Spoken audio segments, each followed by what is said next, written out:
All right, so what I want to do is go over the last bits of the Candy World scene just so you can see how that's going to come together. Next Wednesday, not this coming Wednesday, but next Wednesday they'll be due. But next Monday we're going to start the next assignment because, like I said last time, the rendering for these may take a half hour a frame depending on the stuff that you have in there. It could take more. So I want to make sure you have something to work on while things are rendering out, okay? So I had a couple things I wanted to show before we do the final rendering stuff. One of them was, where's my house? There it is. Was how I got the graham cracker shell on top of here, so it looks like graham cracker. For any of the items that you do, you want one thing to look like something else, you have to go and find some sort of texture for it. So typically we'll use textures.com, and I believe I showed that before. This is a free website. They have a lot of stuff on here, but graham cracker was not one of the items that they had. So I went to Google. Now, if you go to Google Images, these images do not belong to you. You can't just take these and start using these. You have to find specific ones that are meant for you to use that are free, okay? So if you go to Tools in Google Images and you go to Usage Rights, you can search for Labeled for Reuse with Modification, and then you will find one that's like this one. I found that. You won't always be this lucky. Sometimes, let's say I didn't find this, I would go to my cabinet, I would grab a graham cracker, I would take a picture of it, and I would use that as my texture, okay? It's just a picture, there's nothing fancy with it, right?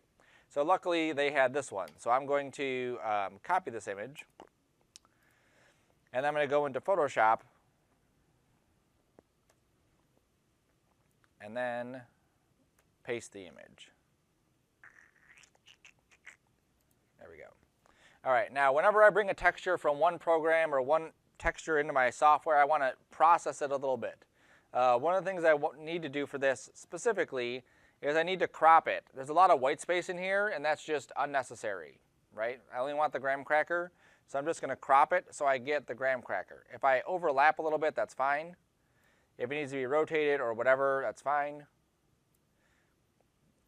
If I need to zoom in and fix it, yes. That's good. Oops, maybe a little bit more on the top. I'm going to have to zoom in because our snapping is on. Let's see there. Cool. So there it is. Now, pretending that this is something that I'm just putting kind of like as a big shell, which is what I'm doing, that's fine. Let's pretend, though, that I wanted this to be tiled over and over and over again, 50 times, 100 times, whatever it is. I'm going to go to Filter, Other, Offset. And this will actually take my image, and it'll scoot it off to the side and then bring the other side back in. So basically what I'm seeing here is a seam where those two pieces are meeting. If the right side is darker than the left side, when I do this offset, I'll be able to see those two differences. Let me reset this to 0 and 0 just so you can see this actually happen. So as I scoot this over, you can see how it's bringing that side in, and then the same thing here, it's bringing that side down. So what I would need to do is hit OK. I would then need to clone it or use any one of my other Photoshop tools to help blend this in a little bit more. Oops, maybe not that way. Maybe I had to grab this and just do a little sample, do this, a little sample, do this, and kind of spend some time going through this and cleaning it up so that that seam is essentially gone. That way, if I needed to tile this over and over and over again, I could do it without any issues, okay? In this case, I don't need to worry about that because I'm just going to use it as one big piece. So I save it as, typically you want to save your images as something that is not going to be easily destroyed. 2510, Candyland, textures. So I would call this, let's say, graham cracker. Typically I'll save it as a PSD for my own backup in case I need to come back and tweak some stuff. And then when the one I'm going to bring into the software is either going to be a TIFF, a a PNG if I want transparency, and those are typically the two that I would use. Some people use Targa. Some softwares will like IFs. Very rarely would I ever use a JPEG, because anytime I save a JPEG, it gets worse quality. So if I were to save this, it becomes a worse image. I save it again, it becomes worse. Save it again, it becomes worse. So I'll save it as a TIFF, no layers, in my textures folder.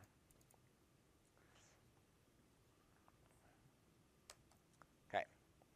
So then what I need to do is I'm just going to create a cube in this case, but it's going to work the same regardless of what shape you have. I'm going to assign my material. I'm going to go to the texture area, and I'm going to find my graham cracker. Now we're going to do something different here than what we did before. Okay? So I'm going to hit open, and we get this message. When you go from computer to computer, you may have noticed that your textures don't always come with it. Okay? Because Cinema doesn't have a way to recognize, like, okay, here's my project file, and here's where all these textures are located, because we've never set that up. All right? So I'm going to say no here, and then I'm actually going to go to this and say clear. Okay, so now that's gone. I'm going to go to edit and go to preferences. Now before I bring in any pictures, or even after I brought in pictures, I can do this. Under files, I'm going to specify in here where my stuff is located. So I go to the P drive, I go to 2510, and Candyland. And then I close it. So now when I click this button and I find my graham cracker, that message doesn't pop up. Because my project folder is here and my textures are in that same folder, it automatically connects those two things. Okay? So now if I were to take my whole folder to a different computer, I would go to my preferences, I would make sure that wherever my new location for that Candyland is set. Then when I open it, everything connects. I don't have to worry about any other textures not loading up. All right, so there's my graham cracker. Now it doesn't look perfect on here by any means. The white line is just the outline, so ignore that. If I want to adjust what this is looking like, I'm going to go to this, and then I can tweak it. Now, right now it's basing the way that it places this cracker image on here as a layout. So every object inside of 3D has a way that it configures how the layout of that object, if it was cut up and flattened, what it would look like. So my Mountain Dew bottle, if I'm putting a texture on here, it doesn't know like where the label's supposed to go. I have to tell it, okay, this area here, I want you to wrap the label around that area. On the top where there's a cap and I have a texture there, I want the label to lay just like that. Okay? We'll get more into that when we do our product. For this assignment, we can get just to kind of go in there and change some settings. So on this cube, where the graham cracker is assigned, I'm going to click on it and change this from UV mapping to cubic. And what cubic is going to do is it's going to project everything facing this direction with a graham cracker, everything facing that direction with a graham cracker, everything facing up and down with a graham cracker. Okay? It works really good, obviously, on a cube because it's cubic. If we had a sphere, there we go, and I assign the same material to it, let's bring this closer. You can see what it looks like by default first before we get into tweaking it. Come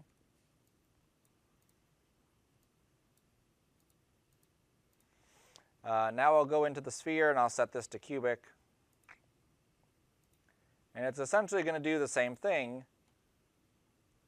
Let me make sure my camera's navigating correctly. Yes, center mode. Come on.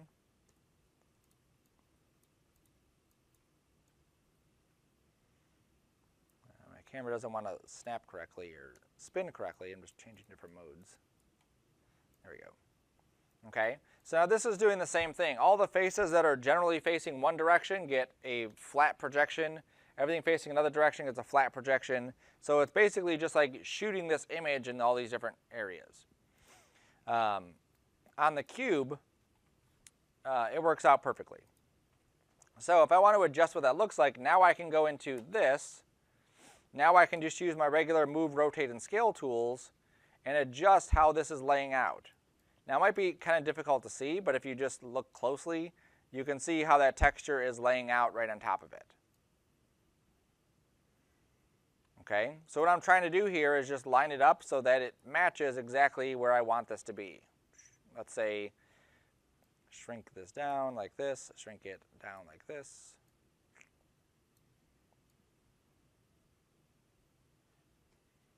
There we go, like that. Okay, so now there's my cracker house. All right, now as we're doing that with this edit texture setting, if we click back on this, it's actually setting the options down here. Okay, so if you knew what those numbers were, if you wanted to just play with those, you could. This way is a little bit more intuitive because we're actually moving and scaling and tweaking it right in the viewport. You could also rotate if you needed to rotate where that texture is projecting from. And you can see right there, there's actually like a switch where one piece is getting it, and then the other piece is getting it. Okay, cool, so that works. Now what I want to do is not have this being projected through the color. It looks fine like this, but it works kind of a little bit more easier to adjust if I don't have it coming in through the color. So I'm just going to copy this and then clear it. Then I'm going to go to the bump map and paste that in. Okay, and what you'll see is we get that bump of the graham cracker without getting the color of the graham cracker. That way I can go back to my color and basically pick whatever color I want, and then that'll be my graham cracker color. Okay, so I'm trying to find something maybe a little more uniform in color, but still have that texture. That's how I can do it. Okay, and again, there's nothing wrong with doing it with this. It's just one way or the other. This way I don't have as much control over the specific color. The other way I have exact control. This right now will do nothing. If I set my mode to, let's say, add, it'll allow me to tweak the color, but I still don't have as direct of an impact on what that color is going to look like. Okay. So however you wanted to do that, then you can definitely do that. If you had the graham cracker type house. Okay. You should have some main structure inside your area that your camera will focus on. From here, you can see my camera is kind of lined up. There's the house. Here's my skyline. Okay. So that's my main structure in the foreground. I have my middle ground, which is this stuff. Then on my background, which are those mountains. I'll probably adjust those so I see more of those in the background. For this stuff here, this gumdrop walkway, the way that I created that, I'm going to go to my top view, and I'm just going to use my spline and use the pen tool. And I basically just outlined the pathway I wanted that to take. So let's say something like that. Okay, so there's one spline. Then I'm going to create another one that's just going to be not on there. Let me click off. Here and then here. All right, now I need to shrink that down a bit. Let me go to the points and just move that point up. Okay. All right, so I'm going to take these two shapes. I'm going to go to my sweep, and I'm just going to drop these two splines into the sweep. So now if I switch back to my perspective view, I hit O, that's what it currently looks like. Remember when we went through the sweep before, it matters which one of these is on top. Right now the spline 1 is on top. I need to reverse that. So spline should be on top. And now if we look, there is that shape. It doesn't look perfect. Where are you at? Let's see. All right, and it's also really far away from all the other stuff we drew. So there's that spline and there's this one. Okay, so let's see what else is going on. Let's go back to object mode. So you see where the pivots are for these. If I click on spline, it's what the pivot for is way over there. Spline 1, the pivot is way over there. The sweep ends up way up here. Okay, so the other thing that matters with this is making sure that our pivot is centered. So I'm going to go to mesh, I'm going to go to axis center, and for both of these splines, I'm going to say execute. And what that does is it makes sure that the pivots are centered correctly. Let me set this back to object mode. There we go. Okay. So now it looks like it's, in the same area, but it's still not showing up right. So let's swap the order. So that looks pretty well what it should kind of look like. Let's go to spline 1, or yeah, spline 1, there you are.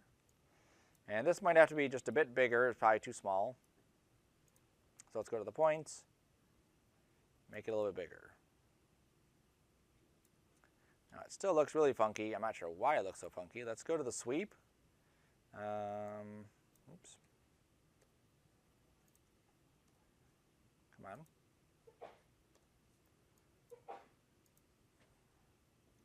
Let's make the pivot over there for it. Or we'll just hit L and scoot it over.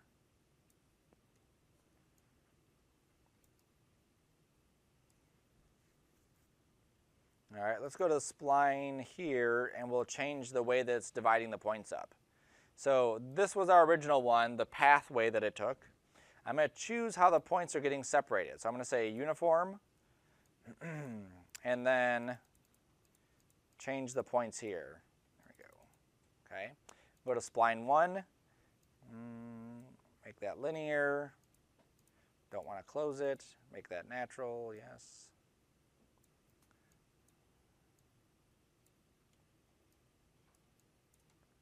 All right. Something about that spline 1 it's not liking.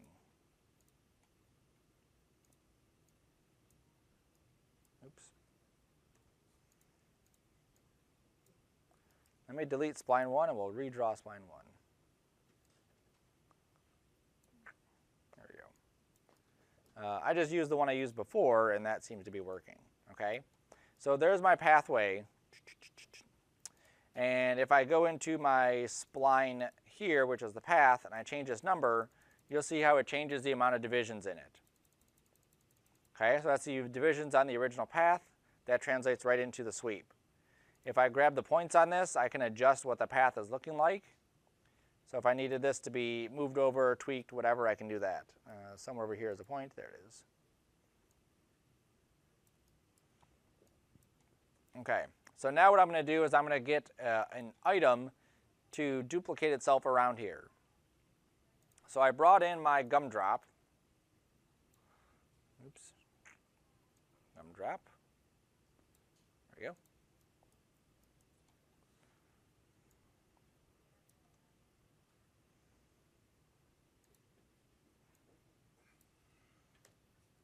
Okay, so there's my gumdrop. I'm going to add a cloner to this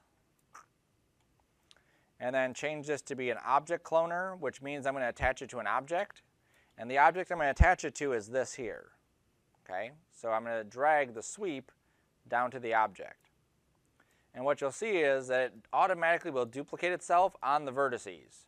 Okay, this is the same way that I did the mountain thing where I had all the popsicle or the suckers, right? It's the same process, except here I'm actually using the points to define where I want that pathway to be. Okay, so I'm going to go to my cloner. I'm going to say align clones off. That way they all go straight up. I'm going to go to my spline regular. This is the path one. And remember, if I add more points, it'll add more vertices. And if I add more vertices, it'll add more gumdrops. If I go to the other spline and I add more points, oops, not that way. Let's go to uniform. There we go. It'll add divisions going across. Not what I want for this one, okay? I don't want any gumdrops going across this. That's why spline 1, which is the short one, I have basically no divisions going across, just the one. And then on spline, the other one, I have as many divisions as I feel necessary. However I want that path to be laid out, that's what I would do. If this is going up a hill and coming down, it's the same process. I can just go to that original spline, go to the points, and I can move it so that it would go up a hill or down a hill or whatever, okay? Now the sweep I'm not going to use. Okay, I could use it, but in this case I don't really need to render it out. So I'm going to turn off that. And then basically what I'm left with is just the gumdrops. And so now I would have that gumdrop path without having all the road in there. And then I can take the cloner and move it up and down, left and right, wherever I need to. Oops. To get it exactly where I want that to be. Sorry, I have to grab the sweep, move that up and down, and now I can move that where I want that to be. Now one more thing I'm going to show, let me jump back to my scene. We click on this, and we zoom in. All right, so these gumdrops have this material on here, which is just this blue. But when I render it out, I get different colors. Okay? Now I showed last time how you can take that original one and duplicate it, duplicate the material, and just keep assigning different ones. So here's my original gumdrop. Let's say I duplicated this, duplicated that, duplicated this. And I just assigned a different material to each one of these. Window, sure. And that one there. There we go. You can see how very easily I could make different ones and have them have different materials. That's not a big deal. But let's say that I don't want to duplicate it. I just want to create basically one color and have the rest of the colors kind of shades of that. Okay? So I'll make a new material. I'll drop it on here.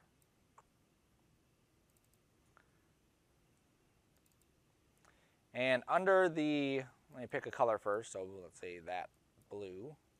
Under the texture, I'm going to go to Effects, and I'm going to say Variation. And what this will do is it'll give a variety of color to that one that we just chose. So I go back to Variation, and here's the variation that it's going to give me. So now when I render this, you'll see I get a variety of colors. Now, using some of the settings that are inside here, you can tweak what it's going to look like. So I can say I want the hue to have a 100% variation. I want the lightness and the saturation. Oops. And then you can't, obviously we can't see it rendering, right? We have to hit this render button every time.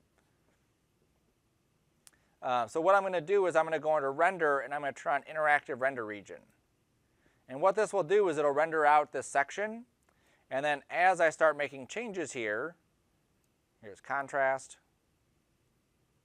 here's gamma. I'm just playing with settings now just so you can see it. Okay, it's updating that right away. Okay, so let's reset those. I'm also going to go up to this gradient and change some of the colors here. So let's say I made this blue there, and then make this, thinking.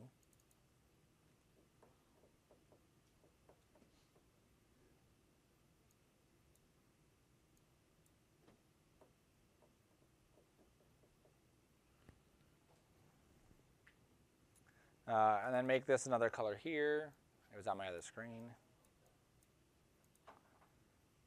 Okay. We're not going to see a whole lot of change until I start changing this. So if I change this to, let's say, multiply, there it is. Let's turn that interactive off. Sometimes it gets stuck too. And then let's change this to white. It keeps going to this screen. I'm not sure why. Okay, then I'm also going to go to my mix mode here and set this to multiply. There we go.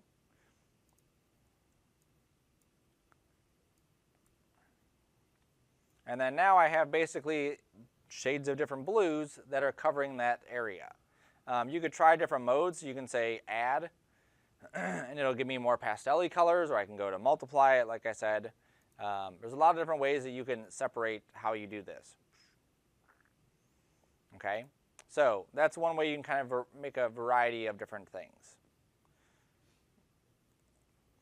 All right, so now let's say that we're all done. We have a nice little scene. We have candy, we have mountains, we have all this stuff set up. We're ready to render our stuff.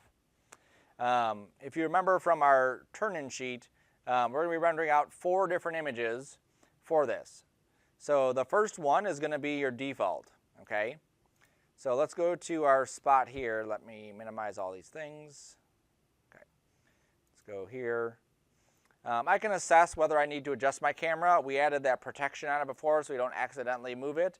But if I needed to, I could just delete that and maybe rotate my camera some. Maybe I found a better angle based on where my stuff laid out.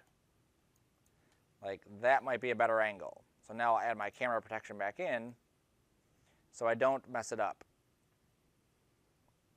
Protection, where are you at? There you are. Okay, so I like that. Now let's go to our render settings. And all of these that we're going to render out are going to be 3000 wide by 2400 tall. So they're going to be wider than they are taller, but they're going to be huge. Okay, so now this is a lot bigger than we used before. Notice this bar right here. You can kind of see it, yes. Okay, that's what's going to render, right where this bar is.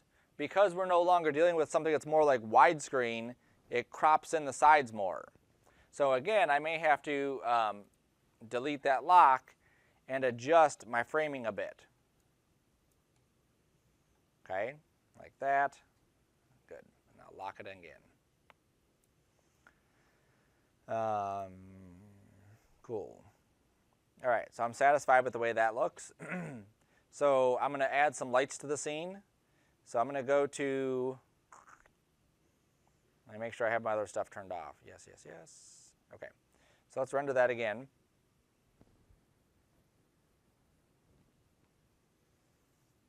All right, so this is currently where it's at. And you can see already that this is taking a bit longer. The previous renders were taking about 3 seconds. This is taking about 12 seconds at the bigger size. I don't have my render settings turned up. I don't have any shadows or lights or backgrounds or anything. So I need to start adding in all of that stuff. So I'm going to go up here. This area there is basically where you could add in a floor. We have a floor so we don't need to. A sky, an environment, a background, a stage, a physical sky. Okay? So if we added in a physical sky and then we render this out, Cinema will actually give us a fake sky in our scene.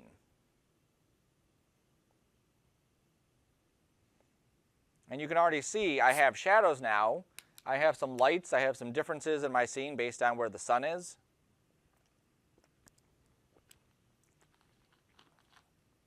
And a lot of the scene is going to look a lot, obviously not realistic yet, but a lot more realistic because here, the only thing I added was a sky, remember.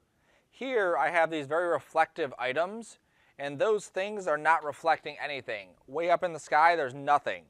The second I add that sky, it has something to reflect into it. So now we get something that is actually going to reflect a sky. We have some the ground reflecting because we have some more light. We have some shadows. This sky is floating, as is this sky, so I have to fix that. Cool. There's the sun. And this took 44 seconds to render, okay? Every time we add something, it's going to take longer to render. I'm going to click on that physical sky. If I can double click it. Yep, there it goes. So this is kind of weird how it sets it up, but it's basically like what day and time do you want this thing to be rendered from, okay? Which is pretty awesome. We can also, let me jump out of my camera for a second. Like zoom out, right? It's infinite. So it'll go on literally forever. Oops. Now I should be able to rotate this. There we go. So I'm just rotating this around. So now my sun will come from a better direction. Obviously not behind us because now we're getting all these like weird shadows. But now it'll come from behind us. And now we'll render again and then take a look. There we go. That seems a more appropriate direction for the sun to come through. Now if I wanted it to be, let's say, shorter shadows. Right now my shadows are hitting at about, let's say, this angle right here. If I want shorter shadows, I need to raise the sun up. And I raise the sun up by changing the time. And it's odd, but that's how you do it, okay? Also, this is taking way too long.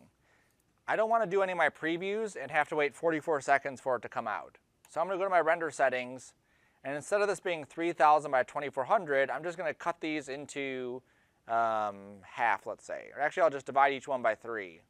So this will be 1000 by 800.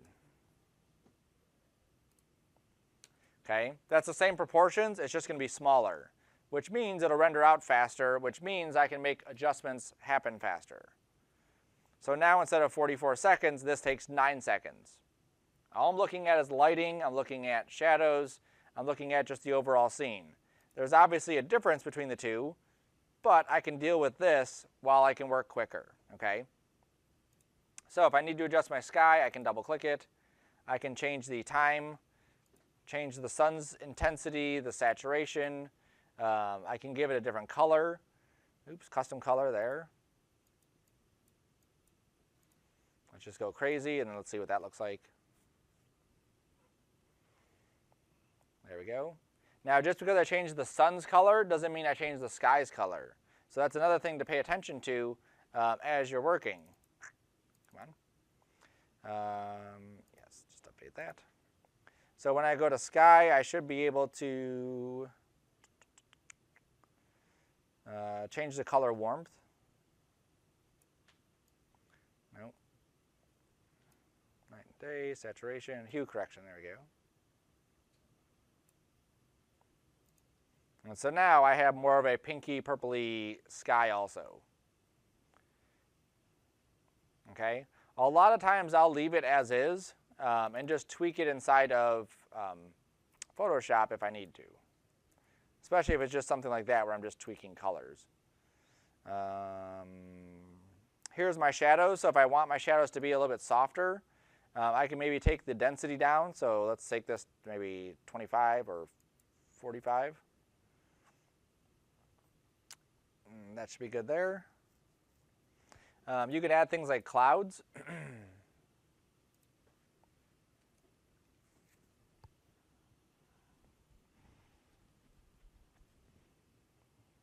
There we go. So I have clouds in the background. Pretty sweet. And then you can play with the rest of this. I'm not going to get into every setting, but you can definitely tweak it. Some of the things like sunbeams, unless you're looking at the sun, you wouldn't see sunbeams, right? Just like in the real world, you wouldn't see those kinds of things. Sky objects, I haven't ever played with that. All right, cool. Let's just see what that does. I've never played with that one specifically, but if it does what I think it does, it should give us, yeah, there we go, more of like a foggy kind of thing where we have as the, we get further into our world, we get more saturation or less saturation back here. So it feels like we have more of an atmosphere going on. Cool. All right, success. A couple of things I want to check before I continue on. Are these things here floating? Let's check. Nope, they're not. So if I drag them down and they go into the ground, they're not floating. We talked about the blow pops in the back. Some of them were floating. I'm going to make sure that I've selected them. And I'm just going to move them down a touch.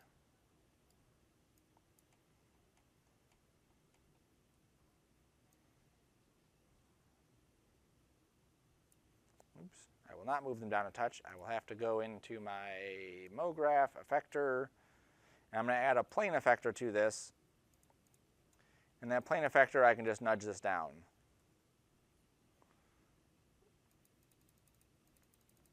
There we go. Drop that down here. Cool. All right, so based on what I just saw in my last view, I'm happy with that. So now I'm going to take this up to 3000 by 2400.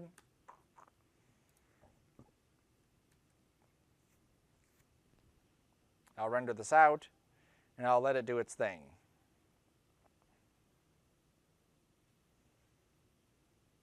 Now as I do this, I want to look for certain things. I want to make sure it looks nice and smooth. We should have pretty much smoothness all over the place. Our shadows should look nice. Our materials should look nice. If we see anything really odd, then we should definitely fix that, you know, because why spend the time to do the work if we're not going to make it look nice? All right, and I already noticed something. These are jagged. Those shouldn't be jagged. So I'm going to hit Escape. I'm going to close that, go back to my render settings, and then realize that I never went to my anti-aliasing and set this to best and set this to Mitchell. And now what we should get is it's definitely going to take longer. And those don't look like they're jagged anymore. They look nice and smooth. Obviously, if I zoom in far enough, it'll look jagged, but I'm not going to zoom in that far. This is at 100%, so this is the optimal setting for it.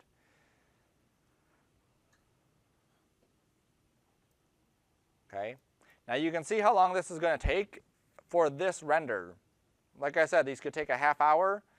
For the demo, I'm going to do my final renders at 1/3 of the size. I'm going to say lock this, and then I'm actually going to go that far down.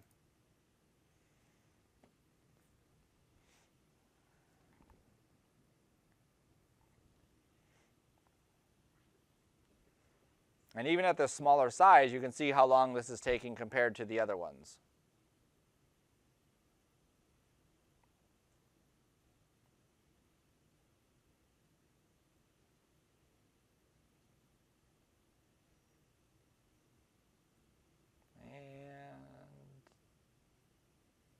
Done. Okay, so that took 30 seconds at that super small size. So like I said, these could take a half hour to render out. So I'm going to save this image. Still image, TIFF, options. I shouldn't need any options there, nope. And then I'm going to hit OK. And I'm going to put this inside my renders. And I'm going to call this Candy World. Actually, Sarcona Candy World, in case I lose it. Plain. Okay, so there's no effects that have been done to this one. It's just straight up exactly what that looks like. Okay. Now I'm going to add some effects to that, and then this is where the fanciness is going to come in a bit more. One of the effects that I want to add to this is I want to turn on ambient occlusion. I want to turn on global illumination and just see what does that look like with it on there. Okay, and this is again something so you guys can see the difference between the two. So I'm going to duplicate my camera for each new setup that I have. So this is going to be camera plane. This one will be camera GI_AO. Make sure I view through that. I'm going to turn on ambient occlusion. I'm going to turn on global illumination. I'm going to set this to physical. And then now when I render, make sure my render settings for physical are good. Nope. I need to change my sampler to adaptive is fine. Set this to high there. Okay. So now what it's going to do is it's going to add ambient occlusion to our scene, and it's going to add global illumination. Because we're adding these two things, that again could take our render time from a half hour to 45 minutes. Or a half hour to even an hour. It all depends on how much stuff we have in the scene. A lot of your render time is going to be based off of, obviously, what's in the scene. More polygons you have, the longer it's going to take, the more shadows, the more lights. All of those things will add up.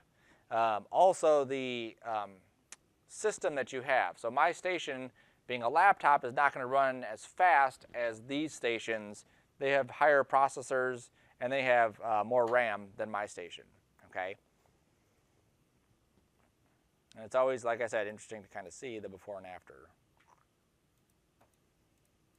So you can already see some of that global illumination, like right here.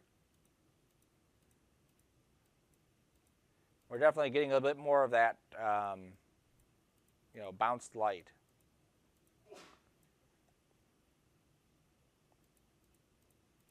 And then with the physical render, you can see this is actually a bit softer too. That effect on there.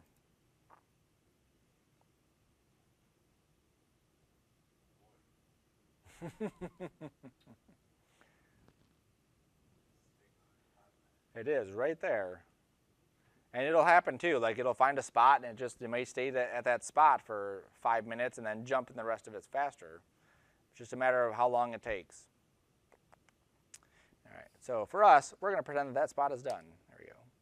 And then I'm just going to save that. Okie dokie. And this one will be called Global Illumination and AO.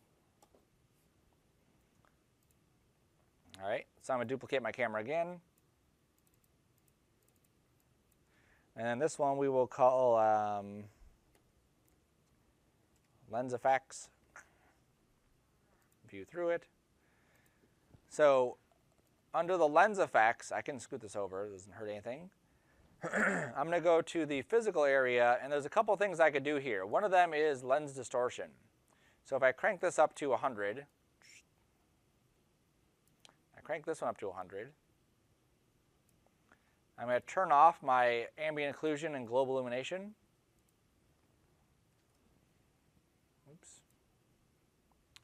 Let's click back on that camera, because I think yes, I reset it.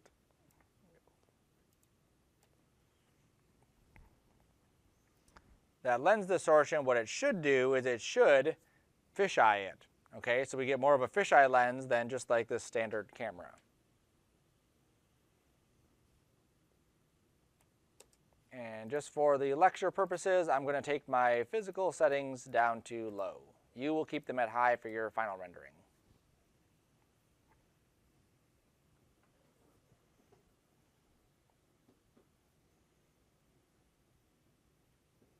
Yep, there's our fisheye. Okay, so it's definitely, you can see there's a huge difference in, let me move this one down a bit. There's our original, there's our fisheye. Okay, now that's not the end of it. I actually want to add a vignette on top of that too. So I'm going to go down to vignette intensity and crank this up. Give a little bit of offset, like 10%. And then render it again. The vignette should give us darkened edges. That way our focus is kind of brought in towards the center.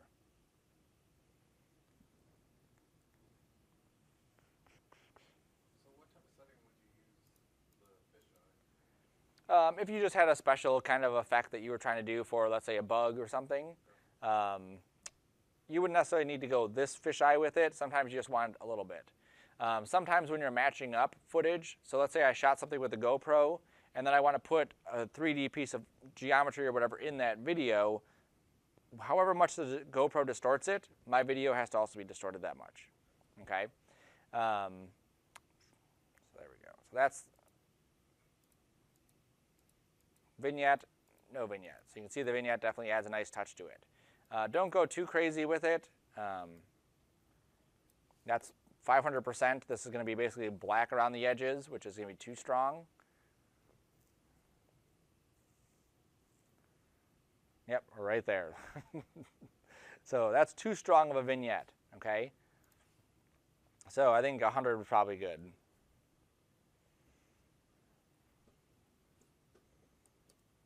There we go. Okay, so I'm going to save this one. Whoops.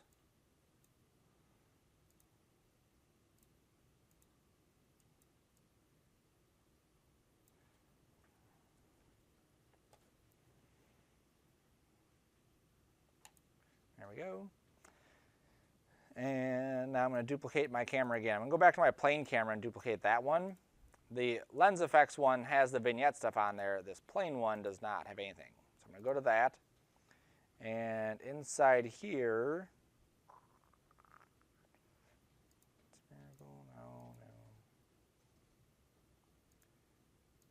that's a tab. We're going to add depth of field. So I'm going to go into my render settings under physical, turn on depth of field. And then I have to give this an item, where it is, right there. Under object, I have to tell it what item is going to be in focus. So I'm going to click on this arrow and say my licorice here will be in focus. That's cool. I'm going to go to physical now. I'm going to change this f-stop.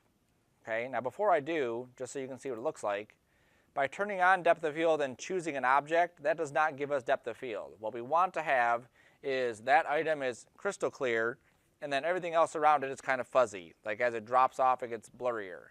This does not have that. Okay, that's pretty clear all over.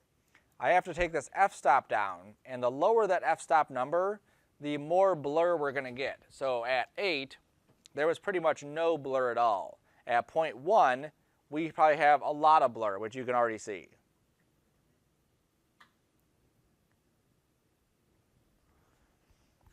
And what we should get, like I said, is that main area is perfectly in focus, and then the rest of it is fuzzed out, which you can pretty much see from that. That's way too much. Let's close that. So now we just find our happy number. So 0.5 maybe, or 1. It really depends on your specific scene. How big your scene is will kind of dictate what that number is going to be. 0.5, maybe that's good. And like I said before, the reason we're doing this is so you get an idea of some of the settings that are there. This is not definitely all the settings or the only settings, but there's a lot of different ways that we can tweak our cameras to get different looks. The more realistic stuff that you look at,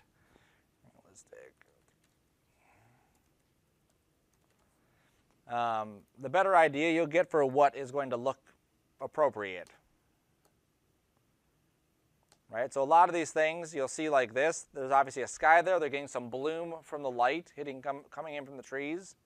You'll get an idea of different effects that you can do on your stuff. Cool. So that's maybe still a little bit too much. Let me set it to 1 and we'll see where we get at 1.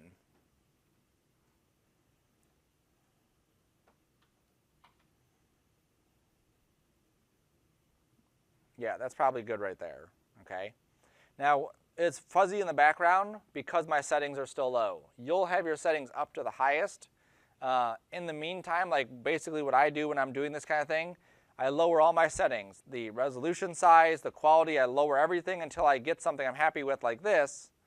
Then I'll jump into my render settings, set this to high, set my output to the highest setting, 3000 by 2400, and then I'll render it again, and then I can use that, okay?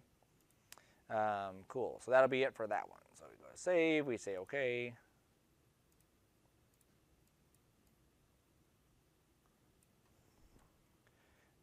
DOF. Okay, and then if you want to experiment with other ones too, I never renamed that one, so let me rename that one real quick. Definitely do, because there's, like I said, a lot of stuff that you can do with these things. It's just a matter of going through and exploring the different options. So for this one, this is Tune. I turn off my depth of field. I'm going to go to Effect, and I'm going to turn on my, where are you at?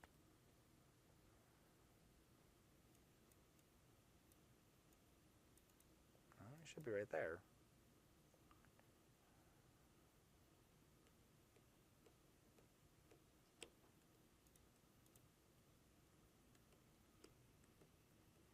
I recently updated. I don't know if that's gone now. That's weird. Override.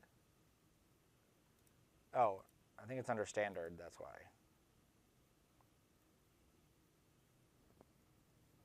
Caustics, color correction, color mapping.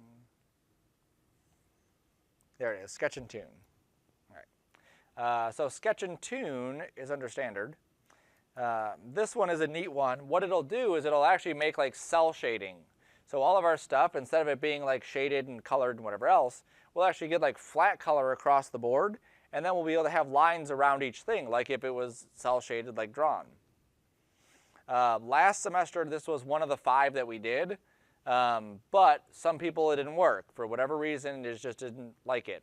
So we eliminated it, but if it's something you want to try out and see, try it out and see.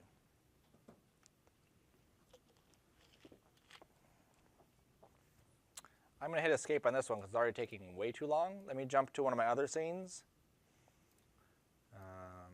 Candy, yes. And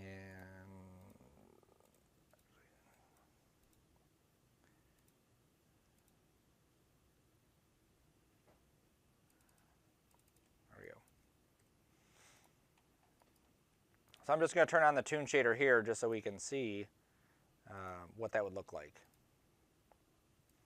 And that will be pink, and this will be blue. There it is. So it's pretty neat how it works because it looks cartoony, right? Then obviously if something's animated, it would look the same thing. We would get this animated look. The more complex your scene is, the longer it's going to take. So on that one that's Candy World, it might take a half hour and then it'll work. It's pretty quick once it works. It's just like, there it is. It's just the process of calculating where the lines are and all that takes a longer time. You have the ability to choose where the strokes are at, where the color is, the thickness of your lines.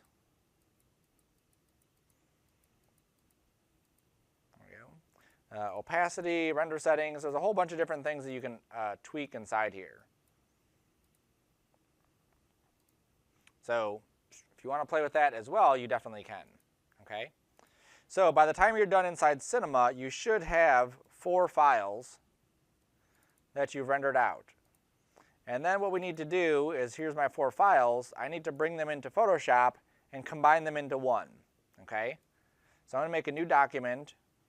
Come on. Our width should be 3,000 times 4, 12,000. And then the height should be 2,400. And then all we're going to do is Control A, Control C, paste it in here. Yours will not need to be resized. Yours should be perfectly sized up. And then we'll scoot it off to the side. Then I'll grab the next one.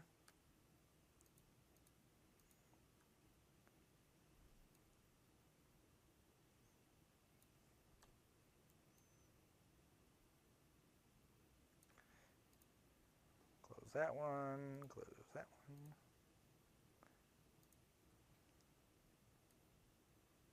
And it doesn't matter what order you have the rest of them in, but make sure that your first one is your plain one. You don't want us to label them? We will label them. You just make sure that the plain one's on the left. There we go. Okay. So yours will be lined up perfectly. I'm just setting it there. So then you can add a little type here. So I'm just going to say plain. Make this bigger. You don't need a fancy font. You can just pick a whatever font.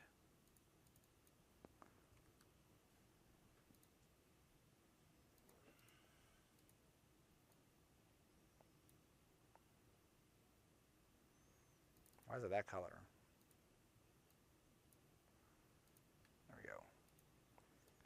And then I'll duplicate this to the other one, so I'll duplicate it here, and there, and there. And then just change, obviously, what they say. Global illumination. Obviously, shrink it down so it fits.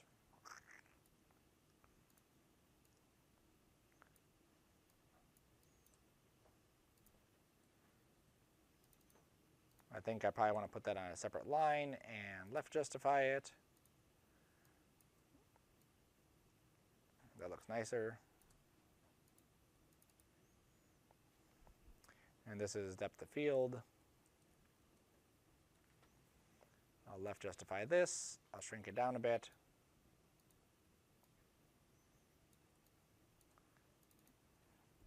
And this is fisheye, vignette. Left justify, shrink it down slightly. Don't have it obscure your image. So if you have something in the way, obviously don't cover that up.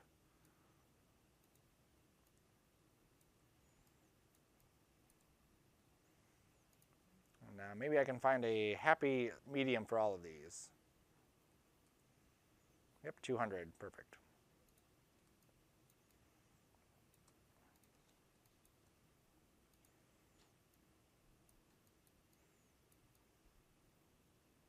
Good enough. You can adjust these so that they match perfectly in size.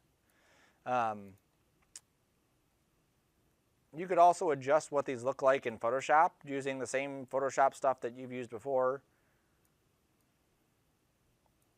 Maybe not that one. Maybe I want to adjust this with the curves. There we go. Maybe I want to adjust the color, so I can go to Photo Filter. There's a before and after. Or like I was trying to do in there, I could give this just that tint. There's that tint of pink. And see how easy it is to do in Photoshop instead of having to go through and match it and render it, match it and render it. Okay, so you'll save this spread. This is Sarcona Candy World Spread. This you'll save as a PSD. I want the full file for this one. The only thing you'll have to turn in is that PSD. So D drive, P drive.